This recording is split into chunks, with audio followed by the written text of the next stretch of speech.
Je voudrais juste parler maintenant, puisque jeudi prochain, c'est Rabbi Yaakov Abuchatzera.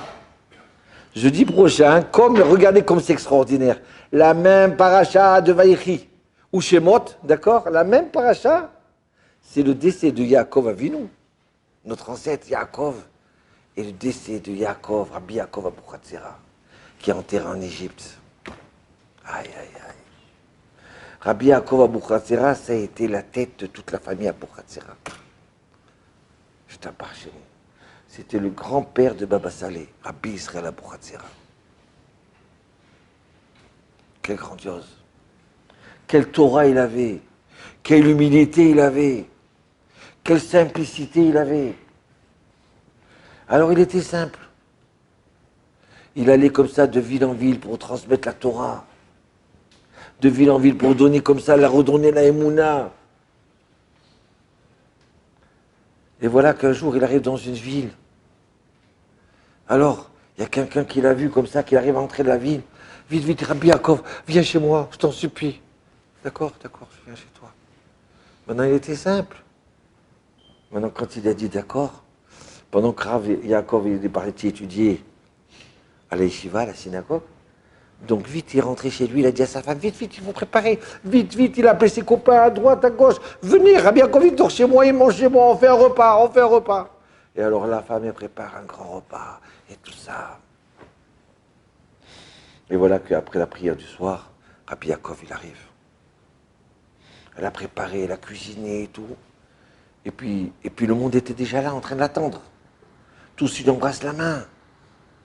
Et lui, il baisse les yeux. Il ne veut pas être orgueilleux. Et puis d'un seul coup, la femme, elle voit de loin. Elle dit, ah, tout ce que je me suis fatigué, c'est pour ce chien-là. Bon, je crois qu'elle m'avait dit quelqu'un d'important et tout ça. Et Rabbi Yaakov, il s'assoit. Et puis d'un seul coup, le tzaddik qui a voulu recevoir Rabbi Yaakov, il cherche sa femme, il ne la trouve plus. Il la cherche d'un seul coup, il rentre dans la cuisine, qu'est-ce qu'il voit? Un petit chien en train d'aboyer. Waouh, waouh, waouh. Mais c'est quoi ça? Et où est ma femme? Et où est, ouais, ouais, ouais. Il a ressenti, c'est vrai, des fois, les âmes elles sont tellement proches. Qu'est-ce qui t'arrive? Qu'est-ce que tu as fait? Tu es devenu un chien, comment c'est possible? Elle lui dit, j'ai fait honte au tzaddik. J'ai dit, ça c'est un chien. Vite, il est parti voir Rabbi Yaakov, il dit, Mechila Rav. Il dit, moi, moi j'ai rien fait. J'ai rien fait. Allez, prie pour elle, pour qu'elle redevienne une femme, une tzaddiket. Elle demande Mechila. Il a prié pour elle, elle est redevenue une femme. C'est pas qu'elle s'est transformée en chien, c'est juste qu'elle a aboyé comme un chien. Aïe, aïe, aïe. Rabbi Yaakov, il est tellement simple que les gens, ils ne savaient pas leur... Des fois, tu peux passer à côté d'une personne, tu aimes les gens qui descendent en Mercedes, en Rolls-Royce, avec plusieurs personnes à la fois, d'accord? Ah oui, là, tu fais kavod, là, c'est grand, là. Et quand tu vois un petit rabbin, qui en vérité qui est un très grand rabbin, d'accord? Ah non, mais celui-là, il faut mettre de côté. Rabbi Yaakov Abuchatzera. Aïe, aïe, aïe, écoutez bien. Une fois comme ça, il y avait quelqu'un dans la ville, il avait une épicerie. Alors il y a un riche qui lui a dit, vends-moi l'épicerie pour mon fils. Je t'achète, content. Il dit, non, je ne te vends pas. Je t'achète le double. Il dit, non, non, je ne te vends pas. Je t'achète encore plus cher. Il dit, écoute, je ne peux pas te le vendre, comprends. Moi, mon grand-père, il était épicier. Mon père était épicier. Moi, je suis épicier. Mon fils, il va être épicier. Qu'est-ce que tu veux qu'on fasse? Je ne peux pas te le vendre. Il dit que tu vas le regretter. Le lendemain, il a pris 2 faux témoins. Il a fait signer un contrat de vente. Il est parti au tribunal. Il dit, voilà, ça c'est à moi. Donc, il est sorti de l'épicerie. Il était en train de pleurer. Qu'est-ce que je vais devenir? Et juste ce jour-là, Rabbi Yaakov Abuchatzera, il rentre dans la ville. Il rentre dans la ville, Rabbi Yaakov, et tout le monde lui demande une bracha. Et lui, humble, il s'assoit, il est béni, il étudie. Écoutez bien. À ce moment-là, le pauvre, il arrive, il dit, Rav, regarde cette histoire. Il dit, je sais que tu as raison, mon fils, je sais que tu as raison. Mais qu'est-ce que je fasse? Amène-moi, tu sais quoi?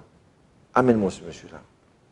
Donc ce riche, il est venu, il lui dit, non, mais Rav, Allez, rends-lui l'épicerie. Mais je ne rends pas l'épicerie, c'est à moi. Voilà, il l'a vendu, voilà. Je te demande de faire tchouva. Non, mais c'est à moi. Il est parti. Il le rappelle à minuit. Et du coup, je te demande des dernières chances de faire tchouva. Il dit non, c'est à moi. Donc, je n'ai pas besoin de faire tchouva. Et voilà que le lendemain, on annonce que ce riche-là, il est mort. Donc, toute la famille, elle pleure. Il prépare l'enterrement. Et le pauvre épicier, il court vite chez Rabbi Yaakov. Il dit Rav, d'accord, il est mort. D'accord, il était puni.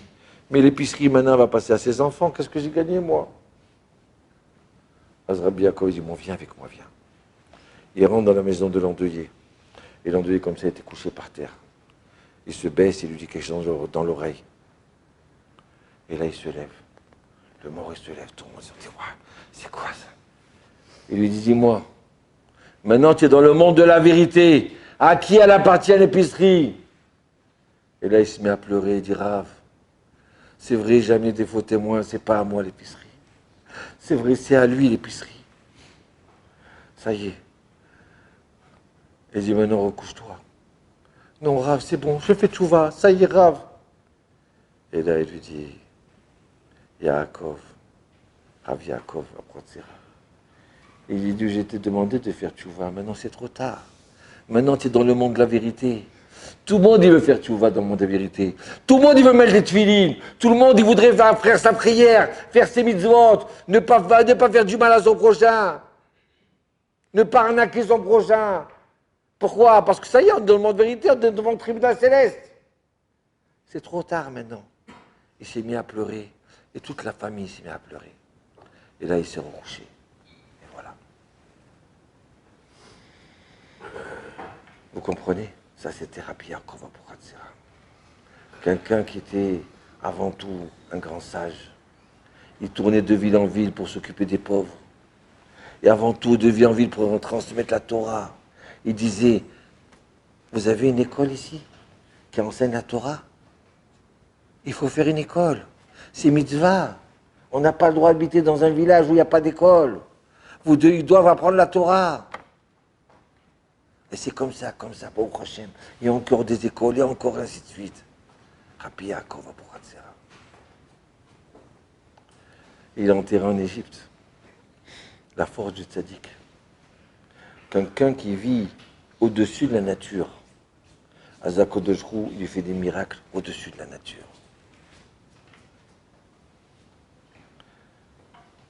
Et ça, c'est spécial à la famille Abuchatzera. Celui qui continue dans la Torah, qui continue dans ses midot, et en faisant attention à ses yeux. Alors quand il demande à Hachem, ça descend, ça vient. Rabbi Yaakov Abuchatzera. Il y a marqué pareil. Vayechi Yaakov, dans la paracha. Et voilà, il vit Yaakov. Je n'ai pas compris. Pourquoi toujours dans les morts, Raïe Sarah, la vie de Sarah. Là, on parle de la vie de Yaakov. Nos sages nous disent, tout celui qui dit que Yaakov, il est mort, eh bien, il se trompe. Je n'ai pas compris, mais ils sont morts. Ils ont été enterrés et tout.